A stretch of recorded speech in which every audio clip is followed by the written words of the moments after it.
You bought a game and made some copies to sell over the internet. Now U.S. Marshals and the IDSA are standing outside your door. It's a good time to learn a few facts about software piracy. Recently, the Interactive Digital Software Association raided a New York City apartment where the occupant was allegedly selling illegal backup copies of PlayStation games over the internet. We've gotten an order from a judge. Because fines are as large as $1 million for each trademark violation, he's facing several $1 million in damages. 20 websites like this have already been shut down, and that's just the beginning.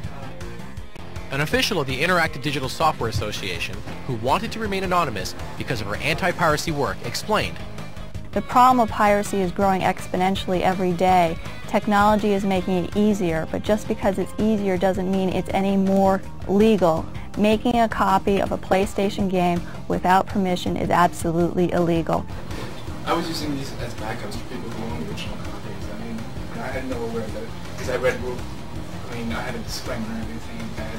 We saw the disclaimer, but the law doesn't work that way. The question of this is a backup copy, that's a net myth. A backup copy that you buy off the internet because you don't want to buy the original is absolutely illegal. You people who make or buy illegal copies think about who's really getting hurt. One group is the developers, gamers like yourself who put in 12 to 16-hour days for a year or two to develop a game at a cost of over $1 million. Marketing that game could add millions more. Because making a game is so expensive, it's risky for developers to take chances. That's how piracy weakens the development community. This year, illegal copies will keep an estimated $3.2 billion in revenue from reaching the people who create and distribute the games. That money would help developers start many more projects, take bigger risks, and experiment with more specialized and unusual games. So who does piracy hurt the most? Ultimately, all gamers and the quality of video games themselves. Here's how the game community is striking back.